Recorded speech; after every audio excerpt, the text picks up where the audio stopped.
Assalamu alaikum wa rahmatullahi wa barakatuh. Sejam bem-vindos para mais um vídeo do nosso canal Relações entre Religiões, um combate a dúvidas e preconceito. Pois bem, hoje temos como tema a memorização do Alcorão. Para tal, temos como convidado o nosso chefe, o Issa, ele que vai esclarecer-nos algumas questões em torno deste tema.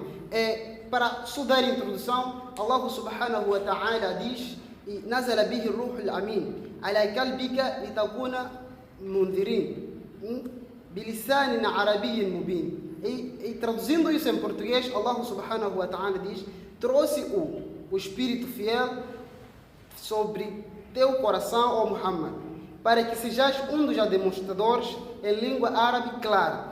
Pois bem, chefe, esteja à vontade no nosso programa. Pedimos para que cumprimente aos nossos telespectadores. Assalamu alaikum wa rahmatullahi wa barakatuh. Wa alaikum assalam. Pois bem, chefe, só para darmos início ao nosso programa, que é o tema a memorização do Alcorão. Quem foi a iniciativa do chefe em memorizar o Sagrado Alcorão?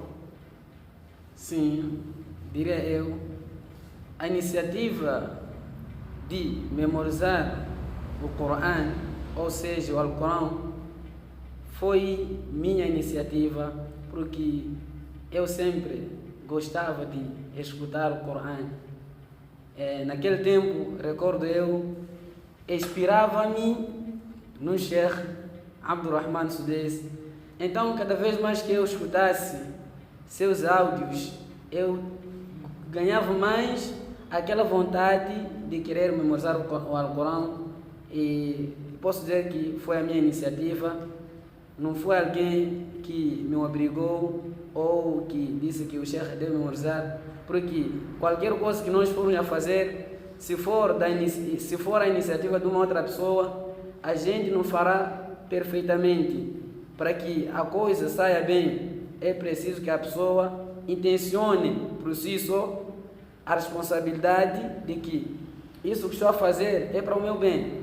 Então eu achei melhor ter essa iniciativa de memorizar o Alcorão, e foi a minha iniciativa mesmo, não foi alguém que me obrigou. Sim. Sim. Em que ano iniciou a memorização do Sagrado Alcorão? Sim.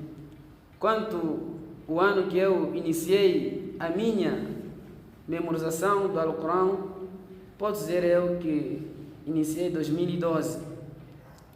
Isso foi em Lixinga, porque até hoje posso dizer que este é o terceiro lugar que eu estou a aprender. Primeiramente, aprendi na zona, né? E lá aprendi o primeiro juzo e o segundo, até nisso, no meio do segundo juzo. E dali fui a Lixinga. Então, quando lá cheguei, comecei novamente do princípio e fui também memorizando até o segundo juzo nisso. Daí, em 2013, tive oportunidade de chegar aqui a Maputo e cheguei. E quando cheguei, houve algumas dificuldades. Entrei na sala de Maulana Ibrahim. É lá onde eu memorizei o Corão. Quanto tempo que eu levei lá a memorizar o Corão? Foi 3 anos que eu fiz a minha memorização. E quais foram as dificuldades desta caminhada da memorização do Sagrado Alcorão? Sim, quanto às dificuldades, são várias. É bem sabido que o Corão que eu tinha levado em casa era o Corão, mas quando cá cheguei, o professor meu não considerou aquilo como se fosse uma recitação saudável, como se fosse o Corão que se pode recitar em frente de pessoas. Então eu tive muitas dificuldades na pronúncia das letras, algumas partes que eu pronunciava mal, e o professor sempre insistia-me para que eu tentasse aperfeiçoar aquelas partes. E são várias dificuldades que são inumeráveis. Então, são muitas. Pois bem. Chefe, Quais são as obrigações do Sagrado Alcorão na humanidade em geral, em particular os muçulmanos? Sim. Quanto a essa pergunta, a nossa obrigação e a obrigação de todas as pessoas em relação ao Corão é a pessoa. O primeiro ponto que nós temos de ter em conta, a pessoa aprender o Alcorão, não só aprender a leitura, mas sim também aprender o significado, o que o Corão está a dizer e seguir as suas recomendações. E outro ponto que eu posso citar é de acreditar de que o Corão são palavras de Allah subhanahu wa ta'ala, sem dúvida, reveladas ao seu profeta Muhammad, ou seja, ao nosso profeta Muhammad sallallahu alaihi wasallam.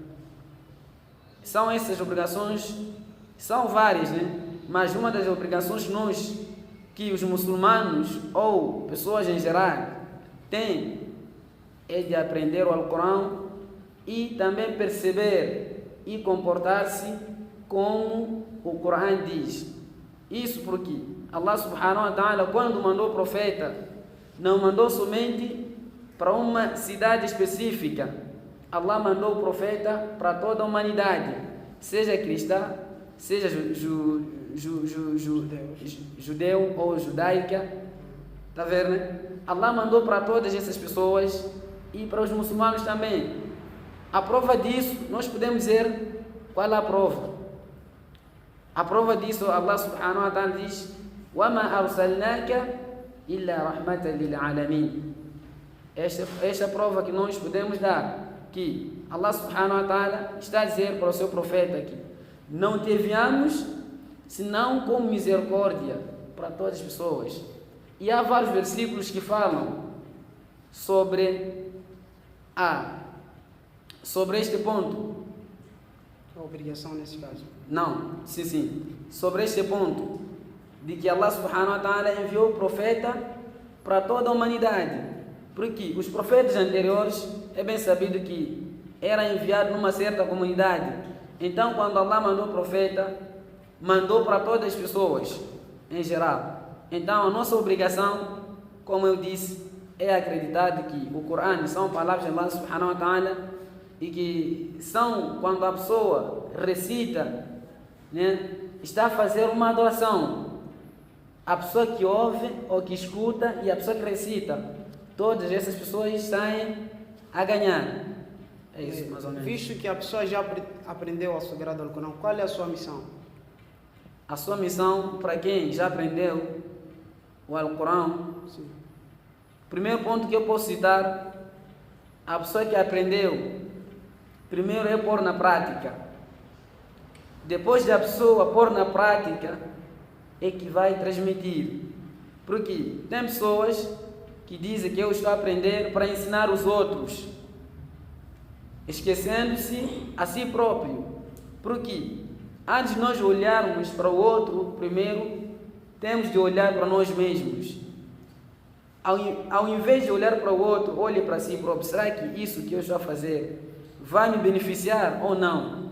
Então, temos de aprender, pôr em prática primeiro. Você aprendeu, a sua obrigação é pôr na prática, e depois você pôr na prática que vai transmitir.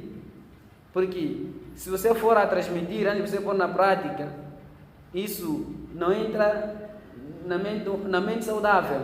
E as pessoas não vão considerar isso como um bom comportamento. Bem, e quando é que é considerado alguém um memorizador do Sagrado Alcorão? Sim, é considerado alguém memorizador do Alcorão. Há várias formas. Cada pessoa classifica aquilo que ela vê. Então, neste caso, pela minha parte, eu posso dizer que alguém é considerado como memorizador do Alcorão quando ele respeita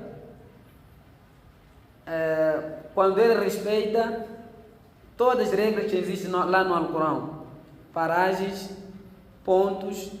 Isso nós podemos considerar como memorizador do Alcorão, conhecer as regras e também ser um bom hafiz, né? Não basta só conhecer as regras, porque você pode conhecer sem que você seja hafiz. Então, conhecer as regras e ter uma boa memorização e também não se distanciar do Alcorão. Visto que o Alcorão possui 30 juzos, será que a pessoa que tiver metade ou menos que isso é considerado um hafiz? Sim. Esta parte podemos considerar como hafiz. Porque a palavra hafiz, se formos a traduzir linguisticamente, significa proteger. Então, esta pessoa que terá 5 juzos, ou seja, 15, ele estará a proteger uma parte do Alcorão. Então, pela minha parte, nós podemos considerar ele como hafiz. Não significa que hafiz é aquele que tem todo o Alcorão memorizado. Mesmo aquele que tem um juz, porque o Corão são palavras de Allah subhanahu wa ta'ala. Mesmo aquela pessoa que memorizou apenas Suratul Ikhlas, Qul huwa Allahu ahad, podemos chamar de hafiz, porque são palavras de Allah subhanahu wa ta'ala. Mesmo se formos a ver a definição do Alcorão, significa o quê? Recitação. E lá entra qualquer palavra que contém lá no Corão, que lá no Mushaf é chamado de quê? Corão.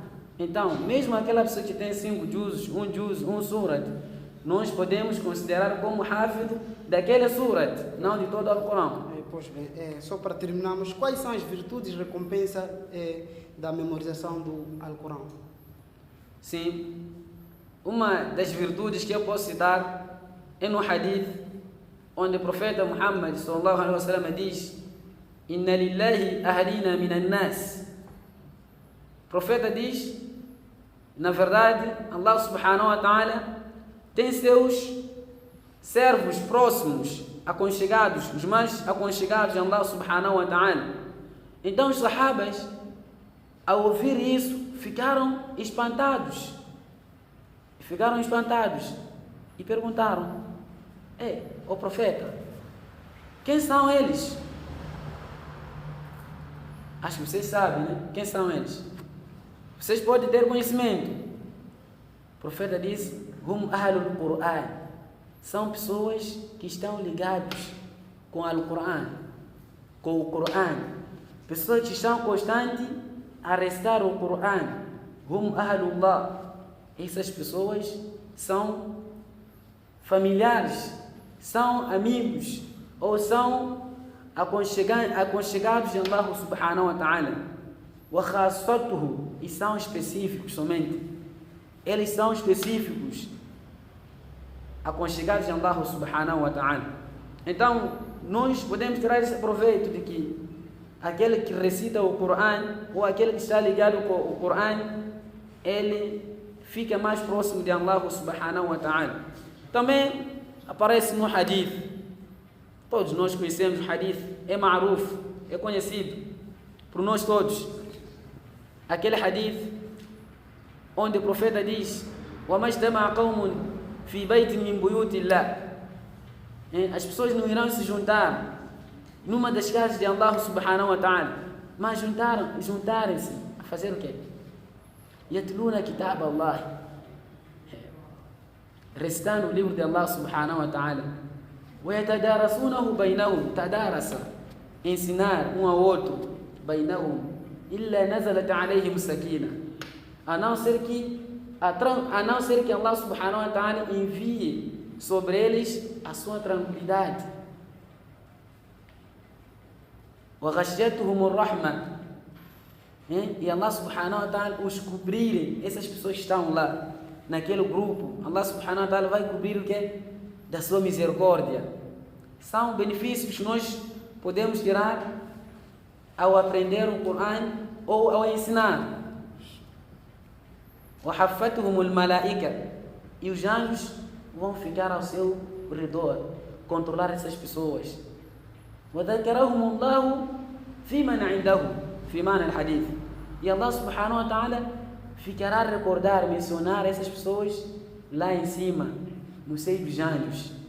Não existe melhor benefício que nós podemos tirar para aquela pessoa que memorizou o Corão, a não ser essa. Mas também, isso não basta só. Como disse, a pessoa ensinar tendo uma boa intenção, porque o profeta diz, innamal a'malu binniyat. Ao ensinar, a pessoa deve ter uma boa intenção, de que eu estou a fazer isto somente para agradar a Allah subhanahu wa ta'ala. Porque eu posso ensinar para ser visto, riya, demonstração. Então isso, perante Allah subhanahu wa ta'ala, não terá nenhum efeito. É que naquela pessoa que procura conhecimento para desafiar com os outros, não com a intenção de agradar a Allah subhanahu wa ta'ala. Isso tudo que eu falei vai depender do quê? Da sua intenção. Por que eu estou a aprender o Corão? Qual é a minha obrigação? É isso, mais ou menos. Bem, ficaram aqui conselhos ou esclarecimentos do nosso Sheikh. E para você que terminou o nosso vídeo, pedimos para que inscreva-se no nosso canal Relações entre Religiões, um combate a dúvidas e preconceito. Assalamu alaikum wa rahmatullahi wa barakatuh. Bismillahirrahmanirrahim. قل يا أهل الكتاب تعالوا إلى كلمة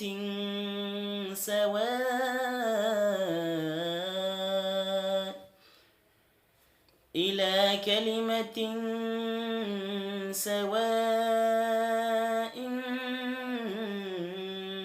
بيننا وبينكم ألا نعبد إلا الله